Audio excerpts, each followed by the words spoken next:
been fantastic. What I've loved about it has been the stuff that I don't get to see every day. The satellite technology, a lot of the image detection that's going on out there, image verification, that's amazing to me. It's been great. Evan always brings together the most interesting people, and he gives you content across a wide variety of subjects, and it always gives me something to think about and go home with. I think it's really entertaining and informative, and it's got a really good mix of attendees that are innovators and educators. There are students, engineers, venture capitalists. Just meeting all these new people, especially as entrepreneurs and startup front, has been great. Seeing how some of these new technologies are really pushing the envelope, and also watching how people who are in traditional media businesses are embracing them, I think has been super helpful.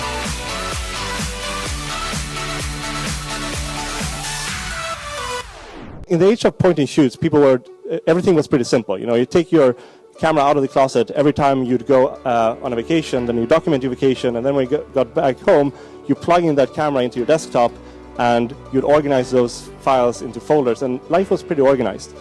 All of that changed with camera phones. When you see it's not going to work, or they're asking for more money, and you've decided not to invest, how do you help them through that phase in a way where it's constructive to them? How do you usually interact on those difficult times? I mean, I've been super lucky. Okay. I've only had 3 companies fail. Okay, so tell us about those. So that is fantastic. I mean, one of them was a disaster.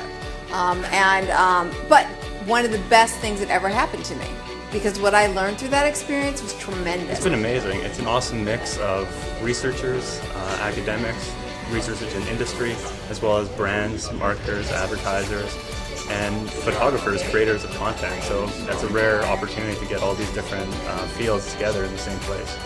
So if you're the photographer on corners, if I were to look outside this door, it's, seems kind of violating the definition of a camera, because camera is supposed to see what's in front of it. But I can just flash light on the floor. It will kind of bleed into what I cannot see. It will bleed back, and a very tiny fraction of the light actually come back to the camera. By analyzing this multiple bounces of light, basically the chatter of photons going back and forth, very much like you have chatter for audio and reverberation. The reverberation of photons allows you to actually see around corners. Education is another area where this technology will have broad impact. So this image shows 3 facial behaviors related to learning. The girl in the middle is distressed, the one on the left is engaged in her task, and the one on the right is moving away. So these are behaviors that can be detected right now with this technology. There's a lot more entrepreneurial energy that I had seen in building tools and technologies around the production of content for virtual reality type of businesses. Anybody can broadcast, anybody can shoot a YouTube video, anybody can take an Instagram picture. Is it interesting? I think that's the key question, right? Yeah. Who can master this new medium? And we've seen this on YouTube. We had years of cat videos and boring videos, and now we have YouTube stars. Kids that really understand how you engage an audience and how you build that audience. And I think we're only scratching the surface of this new interactive live streaming format. And I think it's going to take months, if not years. The thing that is most interesting or exciting, or the thing I like the most, is the obsessive nature of the entrepreneur. Right? The singularity of that's all they just want to talk about their company, and they only want to talk about their company, and they only want to talk about the challenge of the company. That's the thing that I find is incredible, right? That we get to come and participate in. Mm-hmm. Evan always throws amazing events, and it's great for New York to finally have unique events focused on vision-based technologies, on startups, on the way creative intersects with technology. I think that's something that's been lacking for forever. Clearly you can see how traditional video, which works really well in a mass media environment where you're pushing one idea to a lot of people, fails in this environment. Interactive video, on the other hand, is a great tool. Cut Above is a stop motion life hack series we do that has sort of universal beautiful graphics on things like how to cut a pineapple or how to open a bottle of wine with a blowtorch, which you guys should all watch. Are we going to do that afterwards? That sounds like an awesome post-panel demo.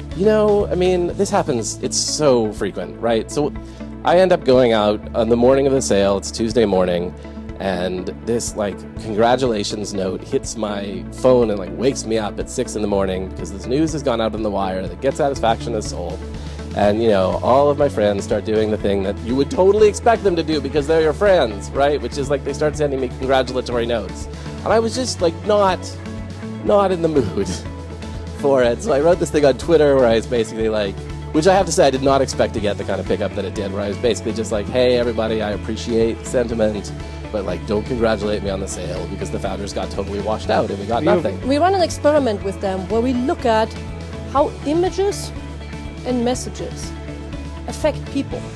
This is actually not a formal A/B test. This is using machine learning to model the impact instead of having to try all these different things, which gives us a lot of scale at then having to communicate and describe who responds how to what. It's a very interesting mix of people from different disciplines, and I think it has merit to bringing everyone together to sort of advance the future of this technology. So we're interested in processing petabytes of satellite imagery, and more than that, determining what we can learn from them, because the most a human can look at is about 1 million pixels, but we've already run cases where we've analyzed 4 trillion pixels, and so we can learn things about the world that we never knew before.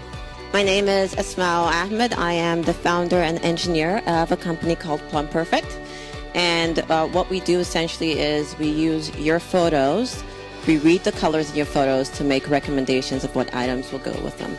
Essentially, we've spent the last few years curating millions and millions of medical imaging studies from a variety of hospitals, patients, diseases.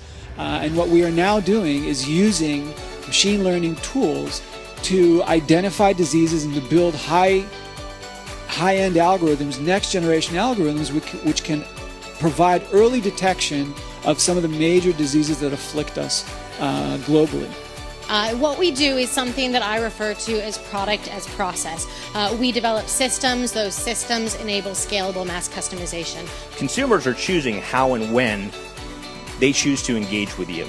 And this is really difficult. If you thought things were tough 15 years ago, keeping up with the vast number of devices and social channels and different channels that your customers engage is incredibly difficult. And that adds a creative burden to any team that is thinking about marketing content and copy and photography and that sort of thing. So is there someone who's just, I'm going to be posting on Snapchat and I sort of have agency to do that? Or do you guys pre-program and like pre-plan?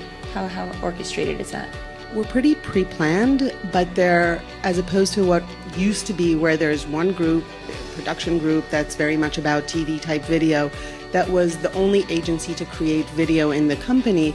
We now have multiple arms of abilities to actually produce video and publish them. So in every group, the marketing group produces video, the social group produces video, the TV group produces video. So it's widely distributed and everyone does what we think the video should be doing on the different platforms. I really liked it. It was awesome to see all the panels, to kind of hear all the ideas that are floating around, see just a sort of what an impact a lot of the new technologies around deep learning and so on has done on the whole space. It's been really fun to see.